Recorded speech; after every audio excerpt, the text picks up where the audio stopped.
Salam sejahtera, terima kasih karena bersama dengan saya di Nazilin Unity Channel. Saudara-saudara sekalian, masih hangat berkait dengan SD, kononnya Muhyiddin layak jadi Perdana Menteri, tetapi telah disangkal oleh beberapa pihak, termasuklah kali ini Azalina Othman Said, Menteri untuk Undang-Undang dan Transformasi Parlimen, menyatakan bahwa SD Muhyiddin tak semudah pertandingan sukan. Isu membabitkan 115 akuan bersumpah SD yang dibangkitkan pengerusi Perikatan Nasional Muhyiddin Yassin tidak semudah seperti pertandingan sukan, kata Menteri di Jabatan Perdana Menteri Undang-Undang dan Reformasi Institusi Azalina Othman Said. Ini kerana katanya persetujuan untuk membentuk kerajaan mesti datang daripada parti dan bukan individu selain tertakluk kepada Undang-Undang Anti Lompat Parti.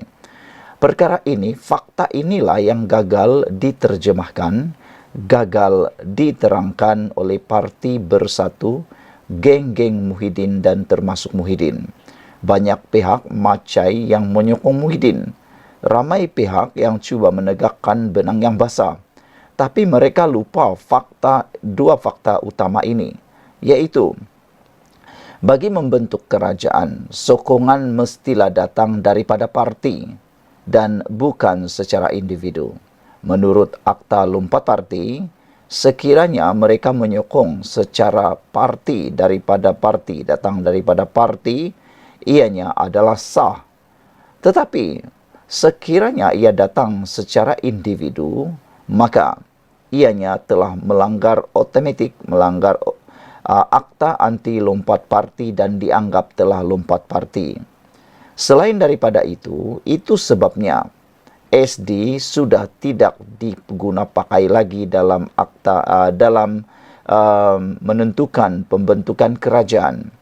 Kerana pengalaman dalam langkah Sheraton yang begitu menyebabkan politik Malaysia jadi huru-hara, terumbang-ambing, telah pun mengajar Malaysia untuk lebih berhati-hati.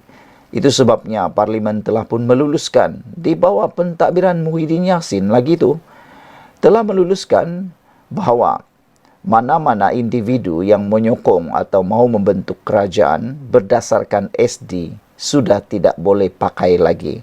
SD sudah tak boleh pakai lagi kerana ianya telah ditetapkan dalam Undang-Undang Anti Lompat Parti. Maka dengan itu, siapa-siapa yang menyokong secara SD, tanda tangan macam mana sekalipun tanda tangan itu macam mana ribu-ribu pun SD-nya, sudah tak boleh pakai. Mesti datang daripada parti. Kalau datang daripada parti, tak perlu pun tanda tangan SD, boleh diterima pakai. Kalau SD, minta ampun, minta maaf, ianya tidak boleh digunakan pakai. Saudara-saudara sekalian, selain daripada itu, Akta Anti Lompat Parti, khususnya daripada Barisan Nasional UMNO, telah menyatakan sesiapa yang menyokong pembentukan kerajaan secara individu perlu membayar bon sebanyak 100 juta ringgit. Jadi, 10 ahli parlimen daripada Barisan Nasional UMNO yang cuba-cuba nak menjadi pengkhianat, menyokong pembentukan kerajaan secara individu atau solo, kalau kedapatan dan telah melanggar Akta Anti Lompat Parti, sah bakal dikenakan denda 100 juta ringgit kerana langgar peraturan yang dibuat oleh UMNO BN. Dan jangan lupa, mereka telah pun menandatangani borang akur janji yang mana mereka perlu membayar denda tersebut. Dan buktinya pula sangat tepat dengan adanya saksi sehingga ada pesuruhjaya sumpah dan yang hebatnya ada rakaman video. Nampaknya UMNO telah pun belajar sesuatu daripada pengkhianat yang telah mengkhianati UMNO sebelum ini. Menurut Azalina lagi, dalam perkara ini, kalau daripada mula dia tak ada bilangan lebih daripada parti politik lain. Kedua, yang di Pertuan Agong masa itu dah titahkan supaya perkiraan ataupun parti dengan parti bersetuju. Katanya pada sidang media di PWTC Kuala Lumpur, sempena Perhimpunan Agung UMNO. Azalina menambah, selepas parti bersetuju, mereka kemudiannya terikat kepada perjanjian gabungan selepas pilihan raya. Azalina merujuk catatan yang dibuat di laman X semalam, di mana dia berkata budi bicara yang di Pertuan Agong terdahulu tidak boleh dipertikaikan.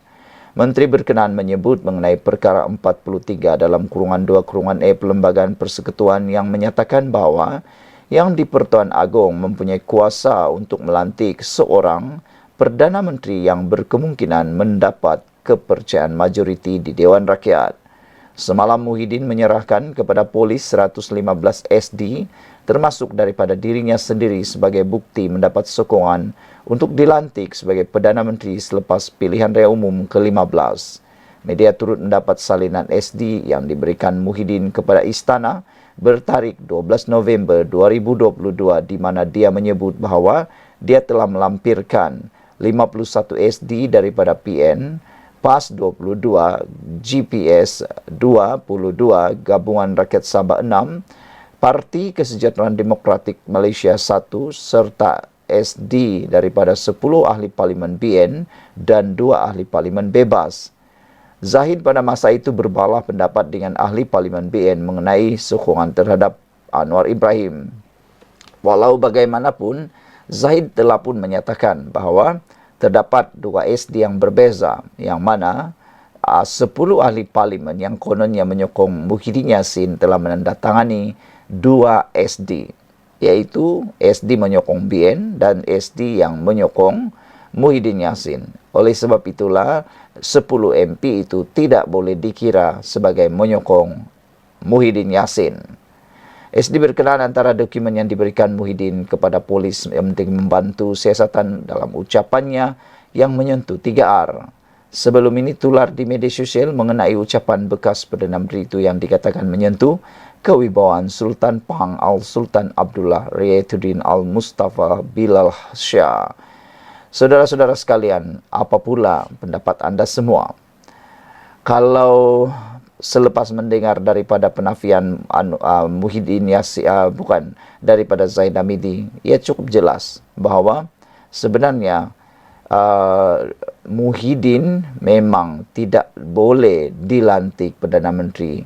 Bersyukurlah kita, kata netizen, kena kebijaksanaan daripada Ketua Duli Yang Maha Mulia di Pertuan Agong ketika itu telah menyebabkan negara ini kini telah pun stabil. Sekian dulu untuk kali ini. Jangan lupa tinggalkan komen anda.